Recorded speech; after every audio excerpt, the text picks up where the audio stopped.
Halo, balik lagi sama gue Billy. Laptop ramah kantong lagi nih. Kali ini dari brand Lenovo dengan budget 5 jutaan aja. Bisa ngapain aja sih ini laptop? Ya, yang satu ini tuh Lenovo IdeaPad 1 atau Slim 1 14 AMN7.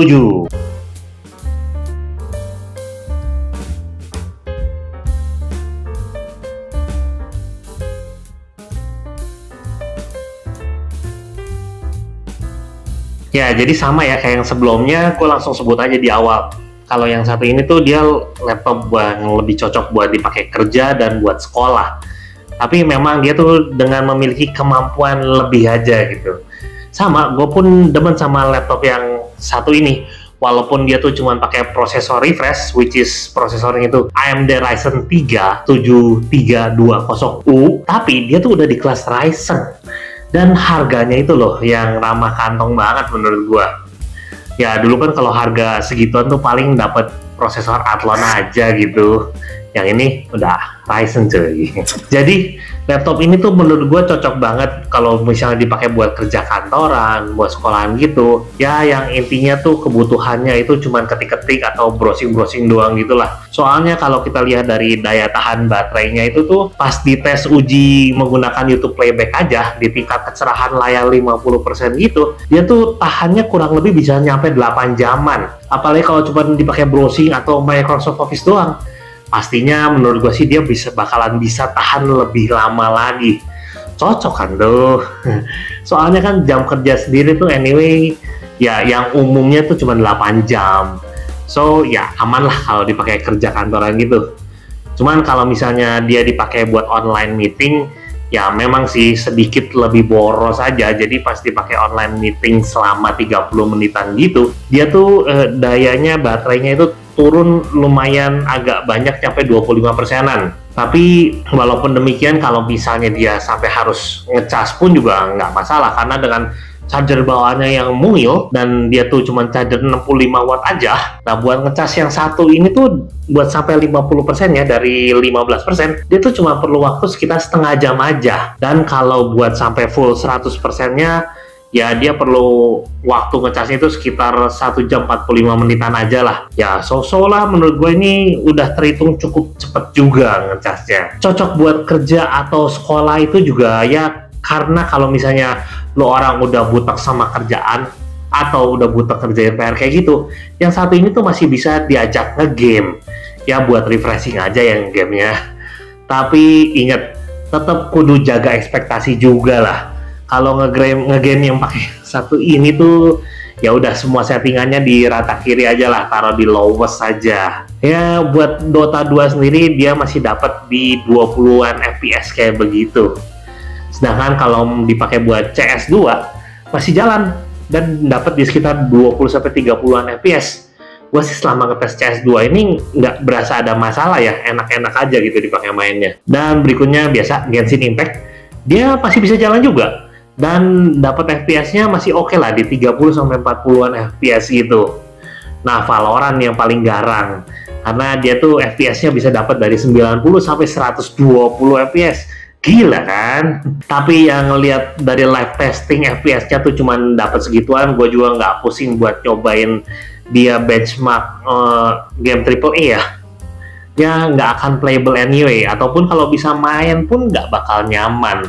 Tapi walaupun demikian gue tetap nyoba benchmark juga, dia menggunakan ya game Final Fantasy 14 Endwalker, game MMORPG ya, tapi skornya memang agak rendah, cuman dapat slightly low di angka 3600-an aja. FPS-nya pun cuman dapat 10-20-an FPS aja. Ya menurut gue sih kalau dipakai main apalagi pas lagi dungeon begitu, menurut gue nggak bakal terlalu nyaman. Ya, tapi setidaknya dia masih bisa dipakai nge-game itulah. Ya, udah sekalian ngomongin benchmark.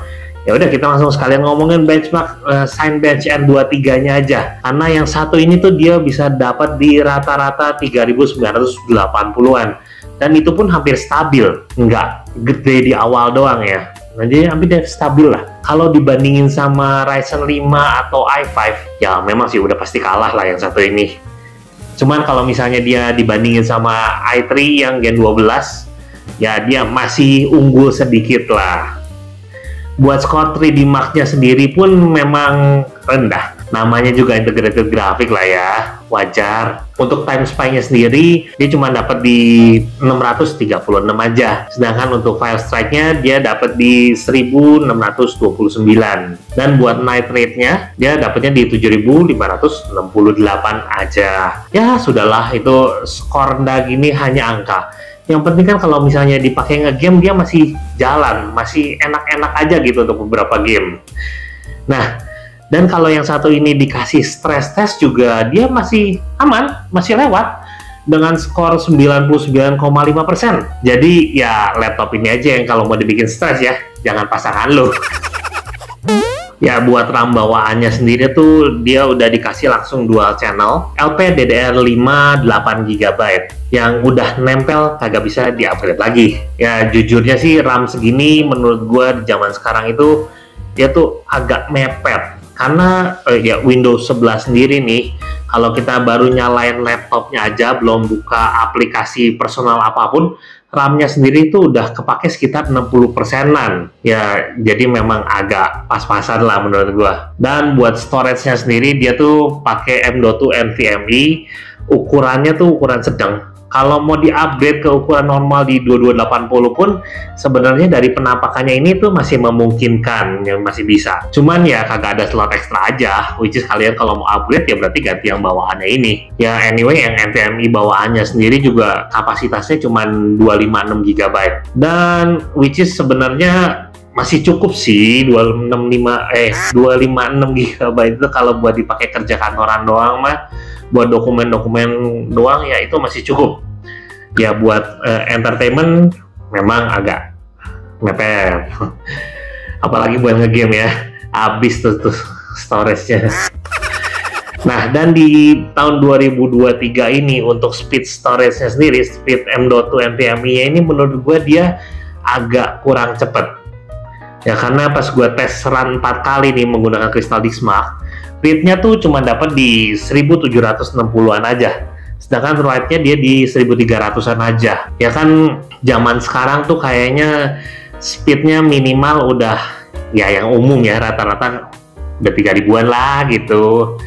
Jadi ya, ini masih terhitung rendah kayak laptop gua yang 2019 ya NVMe-nya. Tapi walaupun demikian speed segini sih masih akan tetap berasa kenceng juga lah. Karena ya setidaknya dia masih lebih kenceng juga kalau dibandingin sama SATA ya. Apalagi kalau sama hard disk. Coolingnya yang satu ini tuh menggunakan fan-nya cuma satu dan heat pipe-nya juga cuma satu. Tapi ya segitu cukup lah. Karena kan buat everyday use doang yang penggunaan ringan-ringan aja mah aman banget ini seharusnya. Dan untuk WiFi bawaannya dia sudah menggunakan WiFi bawaan yang WiFi 6. Jadi udah oke juga untuk kecepatan WiFi-nya. Nah, buat desainnya sendiri sih menurut gue ini tuh so simple. Jadi polos aja, cuman ada logo Lenovo doang di sampingnya doang yang kecil kayak gitu doang logonya. Nah, buat keyboardnya sendiri sih dipakai ngetik oke-oke aja, cukup enak lah. Walaupun memang yang rada disayangkan itu keyboardnya ini belum memiliki backlit. Di zaman sekarang itu keyboard tanpa backlit tuh menurut gua kurang aja gitu. Jadi kayaknya berasa kurang versatile buat di semua kondisi lah. Ya, teh manisnya nggak hambar. Anyway, buat trackpadnya sendiri, ya menurut gua ini trackpad standar aja. Dan buat suaranya sendiri itu dia menggunakan dua speaker, yang mana dia menghadap ke bawah ke arah depan kayak begitu. Dan menurut gua sih kualitas suaranya B aja ya, standar aja lah. Buat laptop, ya oke. Buat percolokannya sendiri, dia tuh bisa dibilang cukup lengkap juga. Karena dia tuh udah menggunakan ada USB Type-A 3.2 Gen 1, HDMI 1.4, Type-C-nya juga udah yang 3.2 Gen 1, which is yang Gen 1 itu tuh sekitar speed-nya 5 Gbps. Ada combo audio jack juga, dan another Type-A, tapi yang satu ini cuma 2.0 doang. Dan kelebihannya dia tuh ada slot memory card. Ya walaupun ada slot memory card gini tuh memang kelihatannya seperti cocok buat content creator. Tapi sebenarnya kalau dilihat dari sisi layar enggak terlalu juga. karena color gamutnya itu loh yang cuma di 55,9% sRGB aja. Ngomong-ngomong, yang satu ini tuh layarnya dia 14 inch, resolusi Full HD 1080p, tapi dia masih menggunakan panel TN, ya you know lah.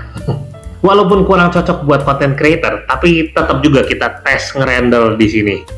Biasa menggunakan Filmora 9 buat video 5 menit 1080p 30 fps. Nah, yang satu ini tuh dipakai ngerender makan waktu cukup lama coy, ya di 17 menit 52 detik. Tapi ya bisa, walaupun lama dipakai render di Blender Scene BMW itu juga ngabisin waktu yang lumayan di 10 menit 3 detik. Ya sebenarnya sih masih bisa dipakai content creator ngerender kayak gitu, tapi ya jangan sering-sering deh. Kasihan juga laptop model begini dipakai kerja keras gitu, tenaganya diperes, kasihan aja daripada jebol dia lama-lama. Buat bezelnya sendiri menurut gua sih dia udah kekinian juga. Dia bezelnya kanan kiri udah tipis, bawah ya standar segitu aja, dan bagian atasnya cukup tipis juga dan masih memasangkan sebuah webcam juga di atas ini. Ya, jadi ini hasil kualitas tangkapan gambarnya dari kamera webcam 720p-nya yang ada di laptop ini. Dan begini juga hasil kualitas tangkapan suaranya yang masuk. Ngomong-ngomong ya, dia itu ada lampu indikator berwarna putih di sebelah webcamnya ini yang akan menyala saat webcamnya sendiri aktif memasukkan gambarnya seperti itu. Dan selain dari itu sendiri, webcam ini memiliki privacy shutter. Jadi buat kalian-kalian yang takut diintip, nah bisa tuh tinggal ditutup aja privacy shutternya. Dengan demikian selesai sudah pembahasan laptop yang satu ini. Laptop ini tuh memang cocok kalau dipakai buat kerja, buat sekolah, dan masih bisa dipakai buat refreshing ngegame ringan juga. Nah, cukup ringan laptopnya sendiri, dan dia pun cukup tipis buat dibawa kemana-mana. Laptop yang satu ini tuh cuman 1,3 kiloan aja.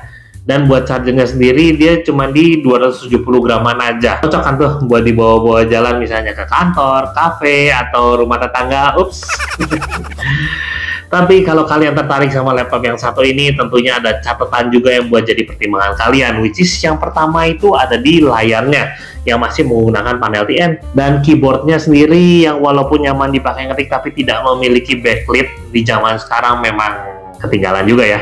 Dan RAM-nya sendiri yang menurut gua dia pas-pasan dan udah nggak bisa di-upgrade. Dan yang terakhir tuh soal NVMe bawaannya yang dari segi kapasitasnya kurang besar dan kurang kenceng juga. Tapi ya namanya juga laptop dengan harga sangat terjangkau ya. Jadi pastinya juga perlu ada penyeimbangannya juga gitu. Tapi so far laptop yang satu ini tuh will do the job lah.